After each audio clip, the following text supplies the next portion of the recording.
Hello everybody, my name is Simulation for the Nation and welcome to another FS22 video where today we are going to look into exactly how much each crop type in game will yield for you and ultimately how much money it will make. Now, there's a couple of caveats to this.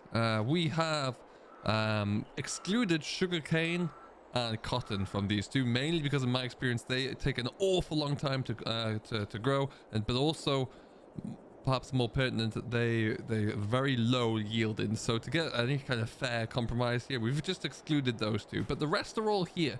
As you'll see, we're gonna have a walk through here. We are standing in the oilseed rape here. In between each strip there is a strip of grass as well, so it keeps them separate so we don't mix any cross-contamination or damage during drilling. We come on into our crop of wheat, then we have our crop of barley, followed on by our crop of oats, some crows. We're coming into our crop of sorghum here, and then into our soybeans. Obviously we have our maize or our corn next. We will be harvesting that with a maize header for grain rather than forage. We have sunflowers, and then we have our root crops of sugar beet and potatoes there. So as you'll see, we've got a lineup of trailers here being pulled by a Fendt 1050. It's probably one of the only tractors that would actually pull it with any speed, which is great. And we're going to actually start right now. We're going to take off the oilseed rape, we're going to take off the wheat and the barley and the oats, and each will go into one trailer. That way it gives us a very easy understanding and interpretation of exactly how much each crop type has produced. Now, in the interest of fairness here, so each crop type that you see here is the same length, it's the same width as well. We use GPS to drill it. It has the same soil conditions, so in theory everything has the same potential. Quite whether or not that will transpire into it being the same yield, we'll find out. But that's the whole purpose of this. So what we want to make sure is that we get absolutely everything, don't miss a single bit of it, and through we go. So I wanted to do something to see exactly. I did a video previously to understand the effect of the yield production there and the soil working and the benefits that would have on your crop type there. And so we were able to determine that whilst it takes a lot of time, there is a significant boost in the production. But I also wanted to know which crop would be the best to do that for, and we'd have to see. So this should be quite an interesting one to determine actually, and I'm looking forward to see what it looks like here. So we're gonna skip through all that we can do right now, which is only gonna be these 4 crops. Sorghum isn't ready yet, neither is the soybeans. And then obviously we'll have to switch headers for the maize and the sunflowers, and then when the time comes, we're not even going to get close to that actually. I don't want to risk running over any crop. We'll also need to get a sugar beet harvester and a potato harvester up here as well, so we can get in those 2 final crops there. But as you can see, we've got 821 litres or 9% of the tank with canola here. So we're going to stick this straight on into the trailer, and we'll join you in a moment where we're halfway through harvesting the rest of them, and we'll see what that looks like. Alright, so second crop down is the wheat there, and that's nearly double. That's 1,483 litres, which is, that's quite surprising for me. What we'll do, we'll tip this one in. We're going to get through the barley and the oats as well, see which one comes up with the most, and then we'll have to fast forward time, get into August, and we can get a little bit more work done here, I should hope. Okay then, so we have harvested everything that we can right now, which is the oilseed rape, the wheat, the barley, and the oats. Obviously, we've got to wait a little bit of time here. So as we start the speed up time to get through the day, let's have a bit of a recap of what we've got here so far. We started with our oilseed rape, which, as you can see, we've got 821 litres in here. Then we moved on to our wheat, which brings in 1,483 litres. The barley did even better, coming in at 1,606 litres, and then our oats not quite so good at 953. Now that, to be honest, to me, based off the in-game prices, rings true. That should be where it is. But what I'm curious to see is exactly how much you make at the end of this. So we'll see how it goes. We're just going to skip through the rest of the night here and see if we can harvest anything else into August, but I feel like we're going to be waiting into September. So we'll skip on through and we'll come back to you when we're ready to go again. That's the sorghum all done as well, coming in at 1,367 litres there. Kind of a little higher than I was expecting actually. As you can see, the soybeans not quite ready, and neither is the corn. But look how tall that corn is, heavens above. Potatoes and the potatoes are flowering well actually. Looking by the state of things over there. We mustn't forget the sunflowers there as well. But we'll have to hang on to get most of these done now, probably until September, October, I would imagine. But we'll do exactly that. and we'll see how we get going.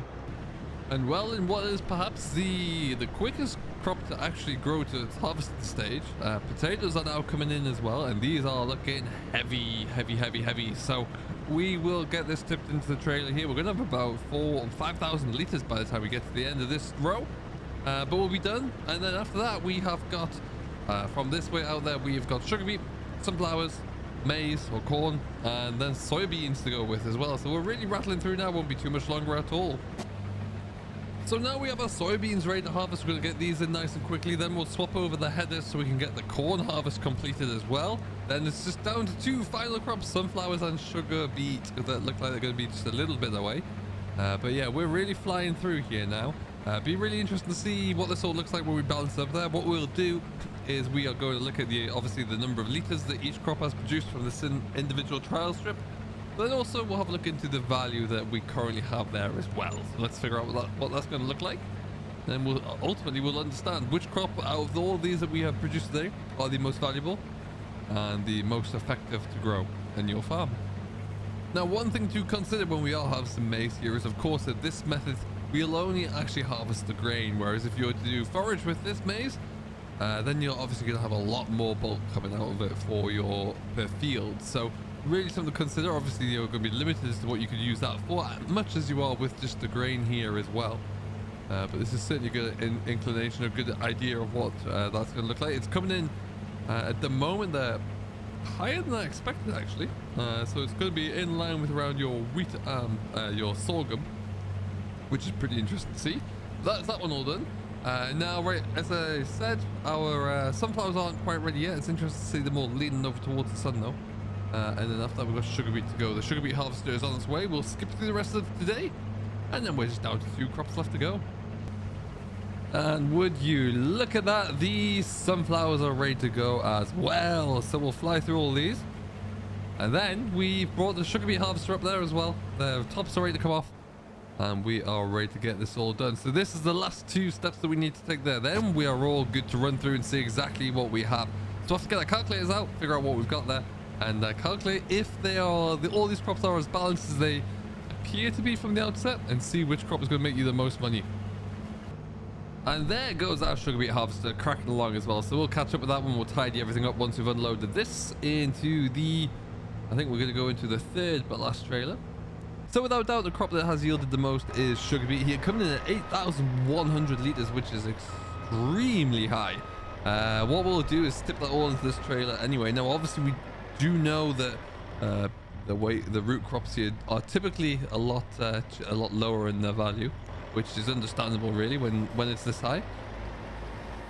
But we'll just tip this into here, and then going to fill a full trailer full.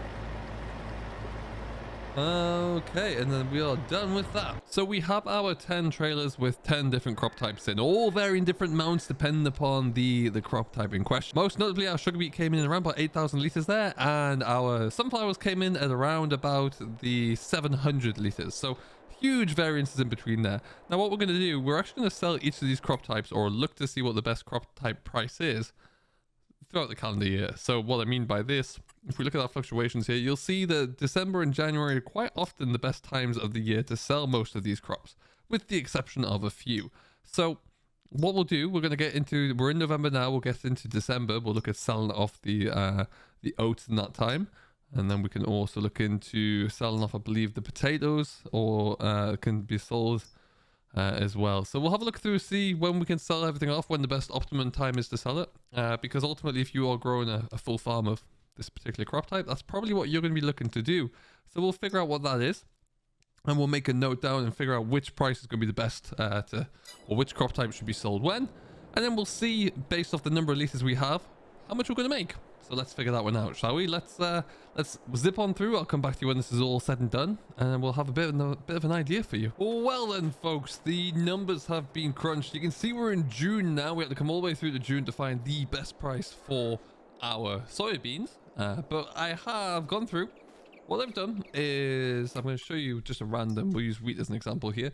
We are not using Marisone as a price, as an opportunity there, or as a valuable sell point. The reason for that being is that you do have to hire a train and ship that out. there is a cost to hiring that train. And if you are selling a larger number of tons or liters of a certain crop, then the cost is diluted down there really. So if you're selling 10 tons or 10,000 liters of wheat, then you know the cost per ton or per 1,000 liters is significantly higher than would be if you were selling 1,000 liters or 80 tons. So decided just to leave that out there, just to give you a pure raw fact and raw numbers here, which is what we've done. So we're going to have a bit of a look through. Like I say, we've got all 10 trailer loads here. Now the best price I could actually get for our oilseed rape was going to be 721 pounds per 1,000 liters. We have 821 liters, which means that we have a little under 592 pounds in this trailer load of 821 liters, 591.94 to be precise. Moving down, we have our wheat here. Our wheat is the best price we can get is 407 pounds. So for the 1.4 tons or the 1,483 liters, we're looking at 603 pounds and 58 pence. We'll move along down to our barley, which is 375 pounds a ton. We have 1,606 liters here, which brings us in at 602 pounds and 25 pence. Our oats are usually a little bit higher pricing, and they are here at 644 pounds. We've got 932 liters, so we're looking at 600 pounds for that trailer load of oats there. We come across to our sorghum now, and our sorghum is not quite as expensive, but yields a little bit higher there. So 540 pounds per ton was our best price that we could get. And for this trailer load here, we've got 740 pounds. So that's a good promising newcomer there. Actually, a really nice yielding crop there. We're on to our soybeans now, which are always very high. We are looking at 1,196 pounds per ton. Now we've only got 750 liters here though, so we're looking at 897 pounds there. Now we come across down to our corn. Good price here for the corn at 465 pounds a ton. We're looking at 1,298 liters, which brings us in at 603 pounds for this trailer load. We're on to our sunflowers next. Now our sunflowers here, we're looking at 822 pounds a ton, which is huge. We don't have too many of them though. 733 liters to be precise, so we're looking at 602 pounds 52 pence altogether. And finally, our root crops. We've got our sugar beet here. This is the one that we had the most of it, but also the lowest price, 148 pounds per ton here, or per 1,000 liters. We've got 8,146 liters, so we're looking at 1,205 pounds and 60 pence. And then our potatoes, we have got 5,501 liters in this trailer load, coming in at 219 pounds for our best price here. Brings us in at 1,204 pounds 72 pence. So really, unsurprisingly, we knew that both of these two root crop strips yielded the highest amounts by quite a large margin, but they also bring in the highest revenue as well. There's only about £1 in it, 1,204 to 1,205, but they are significantly higher. While sorghum doesn't have the best price, the yield that we're getting off there is significantly better. If you look at the difference between your oilseed rape and oats, which are traditionally some of the higher yielding crops that we have in Farm Sim, you'll see that the price is significantly better. Our best oilseed rape price was 721 pounds per ton, or 1,000 liters there, and with sorghum it's 540 pounds. But at some stages we've almost we're not far off doubling the yield from those strips. Now don't forget, these are exactly the same width and the same length.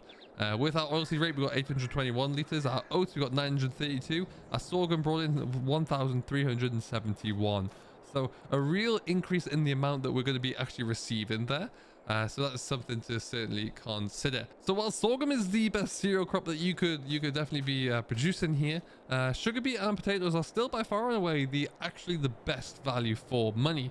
Yes, their tonnage or the price per 1,000 liters is very low, but their output is phenomenally high. This has been quite an interesting little run through for me, I must admit. I will put my findings down into the description here as well, so you too can see this. I am playing on normal economy. I am also, like I said, not selling anything at the Marisone there, so we're removing any of the slightly higher market prices available if you ship it away. I want to give a truer indication. And I know what people are thinking. You don't have to sell it raw. You can just sell it into a production chain, and you are quite right there as well. But I want to see what the raw cost is for this, and also to factor in which crops will yield the the highest quantity per a controlled single strip. And that's been really quite fascinating there. The difference between the wheat and the barley was significantly higher than the oilseed rape or the oats. Now that is a little bit of in-game balance now, I would suggest there, given the price of the oats and the oilseed rape there is that little bit higher. And I can see why giants have definitely done that. With the sorghum though, I don't know if that's just because it's a newer crop and it has yet to be balanced in. But that's kind of the best of both worlds there, of the oats and the wheat or the barley. That you have a great output, but you also have a medium price, really. You know, you do get a really good return for your money should you want to go down that line. Soybeans again, always a good option, but they are poorer yield, that's for sure. Don't bring in anywhere near the volume that you would like to see. Lower even than your oilseed rape. Same can be said for sunflowers as well, which do have a very good initial price, but their output is very low as well. So really, if you want to get a good cereal crop in there, you want to be looking at sorghum to get that really fine balance. If you're looking for your overall high output there, then it's going to be potatoes or it's going to be sugar beet. In my opinion, that's going to be the best route to go down. Like I say, I'll put all these findings down below so you can have a look through them at your own expense and own leisure as well. Let me know if you have any questions, comments, or feedback around this. If you have enjoyed it, I've been Simulation Full Nation. If you have any further questions, do leave them in the comments below there, and I will do my best to get to them. In the meantime, though, do stay safe, enjoy what you're doing as always. We'll see you in the next one.